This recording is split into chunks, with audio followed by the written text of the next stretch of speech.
सद्गुरुदेव भगवान की। ओम श्री सद्गुरुदेव भगवान की। ओम श्री सद्गुरुदेव भगवान की। ओम श्री सद्गुरुदेव भगवान की। हरि ओम स्वस्ति न इंद्रो वृक्षशरावाः स्वस्ति नः स्मुखा बड़े गौर से सुनिए। क्यों? क्योंकि साधनात्मक जीवन को जीने के लिए कोई महापुरुष के अलावा किसी ने काम कर रहा है कि कोई जिला सके साधन को। क्या बोल रहा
दर्द मिटाए जाते हैं दरबार में सच्चे सद्गुरु के दुख दर्द मिटाए जाते हैं जग वालों जिन प्यारों की हर सांस इबादत सद्गुरु की जग वालों की हर सांस इबादत सद्गुरु की उनको ही संदेशा आता है वे पथिक बुलाए जाते हैं उनको ही संदेशा आता है वे पथिक बुलाए जाते हैं दरबार में सच्चे सद्गुरु के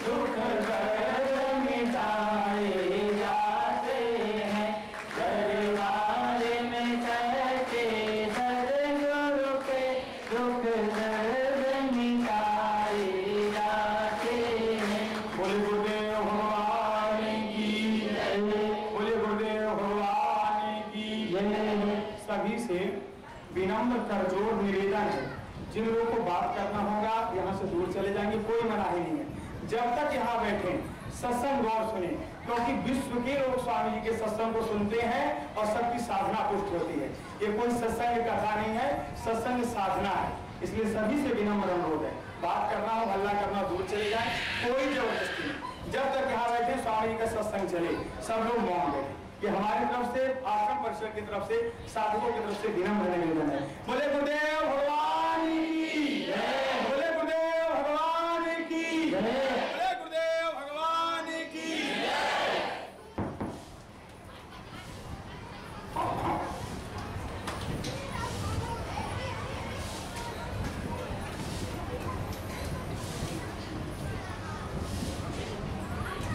बोलिए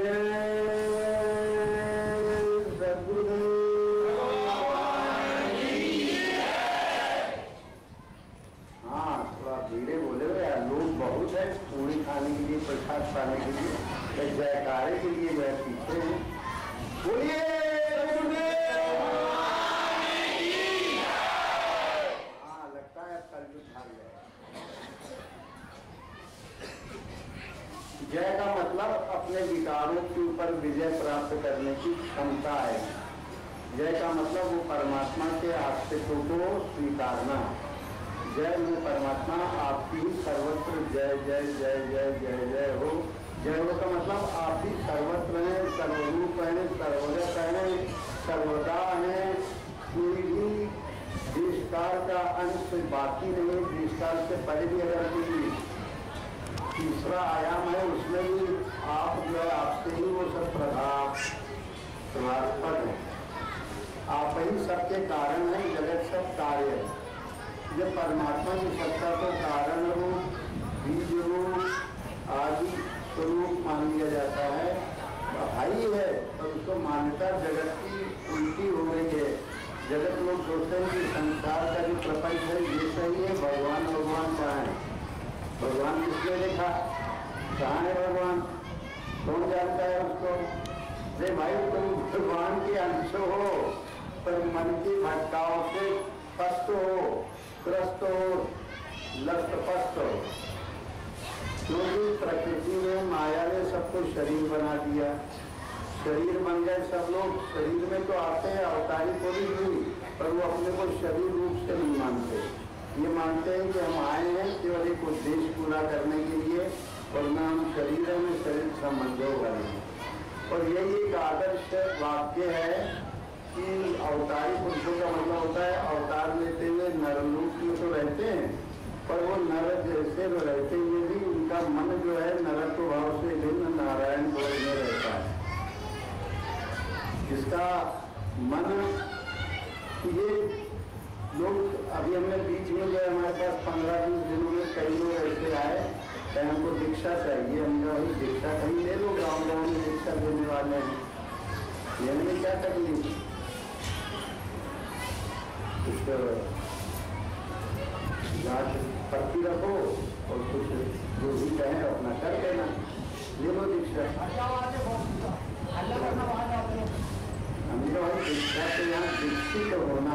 कुशल होना है, साधना चिंतन करते हुए।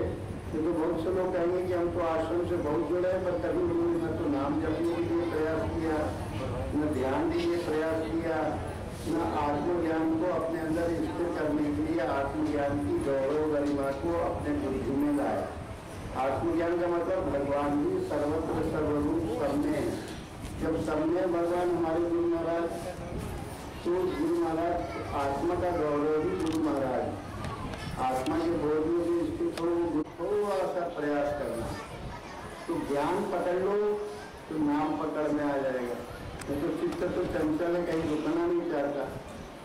महाराज बड़ा दुख है, बड़ा कष्ट है, बड़ी हैरानी परेशानी, उनका पैर के किधर छक्का जुआ गांजा पौआ, रात का भोजन 11-12 बजे तो नहीं करता है। कितने दिन अच्छा न तेरे 1-3-4 अगर कह रहा है कि हम हैरान परेशान हैं, इसका मतलब उसका मन भगवान की तरफ बिल्कुल नहीं लग रहा है। केवल बाहरी चीजों में, नशा खोरी में, सट्टा खोरी में, जब कुछ सट्टा खेलने दिन रात एकदम बड़े हो जाए। तो भाई बड़ा बनना है तो भी पैसे की दृष्टि से, बुद्धि की दृष्टि से या कोई और बलवत्ता की दृष्टि से, तो अपने अंतःकरण को, चित्त को निर्मल करो। जब तक चित्त निर्मल नहीं होगा, दुनिया का डेरा भी तुम्हारे पास होगा, कंगाल की कंगाल होगी। तो पहले हमरे भगवान की भक्ति, गुरु भक्ति का धन सबसे बड़ा। और अगर वो धन है तो प्रकृति सब पता नहीं कहाँ से क्या क्या करवा सकती है। आदमी नंगा आया है, नंगा ही जाएगा, कुछ लेके यहाँ से नहीं जाएगा। जब पैदा होगा तो नंगा ही पैदा होगा, कोई वस्त्र नहीं, दिगंबर, असंग, निर्वेद। फिर मोह ममता में पड़ता गया, ये मेरी माँ है, ये मेरे बाप भाई हैं, ये मेरे फलाने हैं, ये मेरे ठिकाने हैं। जैसे जैसे बढ़ता गया हंसते गया, और रोते पैदा हुआ रोते रोते, तो हंसेगा कहाँ से भाई? हम बड़े दुखी हैं, हमारे बराबर कोई दुखी नहीं। हमने कहा अगर बगल कोई अरे कहने लगे कि हम ये मान लो कि हम सबसे बड़े दुखी हैं, तो तू बगल में बैठा रहता भाई तुम तो सुखी हो। लेकिन कहा कि सुखी दिखाते क्या है, हमारे बराबर दुखी संस्कार में ना हुए। फुग्गा जैसे बाहर तो हम सुखी दिख रहे हैं, पर अंदर से बहुत बहुत बहुत अब कहने लायक मुँह से नहीं है, बहुत दुखी है हमारा। अच्छा तो तुम दुखी हो? अच्छा तो कोई पहलवान आया बड़ा, उसका आतंक है, वो आया कभी, क्यों है तुम तो बड़े सुखी हो, सुनते हो तुम्हारा डंका बजता है। अरे कहीं आएगा डंका बजे से हम घर दुनिया के ऊपर तो हम अपना बना ले, पर घर से हम बहुत ही हैरान। ये रोता रोता क्यों आया है? न धन से, न बल से, न बुद्धि से, कहीं न कहीं मार खा रहा है।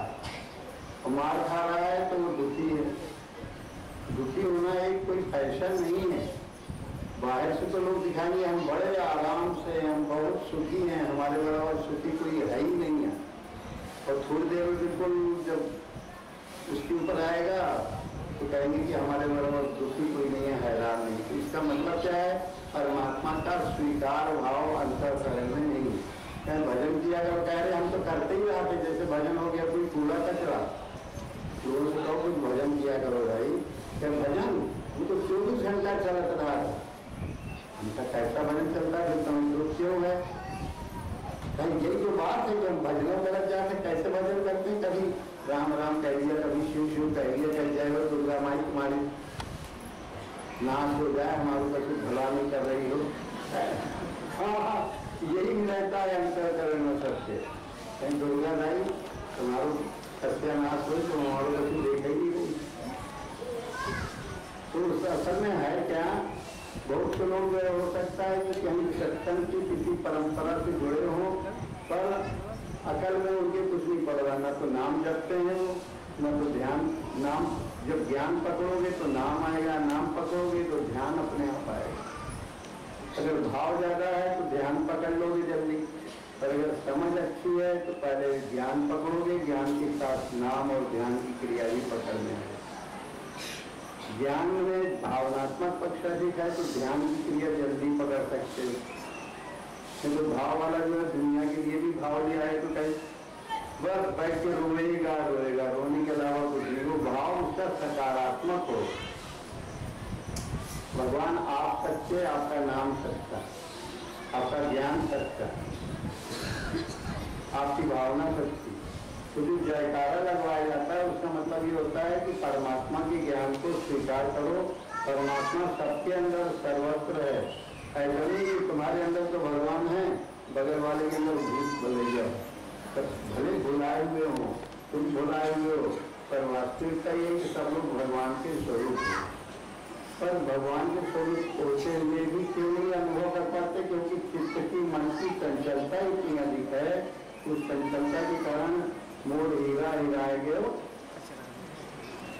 भागों में, मन की चंचलता में मन का हीरा जहाँ से प्रकाश, मन की क्रियाविधि, मन इंद्रियां शरीर चल रही हैं, अगर जीवात्मा न हो इस शरीर में परमात्मा का अंश है तो न शरीर चल पाएगा, न आंखें चल पाएंगी, न कान हाथ पांव चल पाएंगे, न मन बुद्धि चल पाएगी। कुछ क्रिया सब जब तक इसके अंदर जीवात्मा है तभी तक ये दुनिया की हलचल है, शरीर की हलचल है। और जीवात्मा निकलने तो फिर क्या बचा? कुछ तो नहीं बचा, पथरा का पथरा। तो पहले ज्ञान पकड़ो कि ये जो प्रभु मैं देखा हूँ जगत शासन तवन विरोध, हम किससे विरोध करें? हमारा भाग्य तो कोई ले नहीं जाएगा। सभी लोग आते हैं कहते हैं कि उसने ऐसा कर दिया, उसने ऐसा कर दिया। हम कहते हैं तुम्हारा भाग्य तुम्हारे साथ है, तुम चिंता मत करो। फिर ऐसा देखा गया जिसने भी कुछ गड़बड़ गड़बड़ किया वो तो एक किनारी रह गया, उसका भाग्य कभी उसको सफेद सामान भी खाते खाते वो जैसा चाहता था वैसी हो। एक नहीं अनेकों उदाहरण, बहुत थपेड़े प्रकृति के खाए और फिर प्रकृति के थपेड़े खाते खाते खाते जो उसने मन में खाना था वैसा हो गया। लगभग लगभग लगभग पूरा तो नहीं हो सकता। पूरा इसलिए नहीं पूरा नहीं जब तक अपने आत्म स्वरूप को नहीं जानोगे, अपने अंदर के भगवान को जानने के लिए गुरु ही वो द्वार है जिससे तुम भगवान रूपी भवन में प्रवेश कर सकते।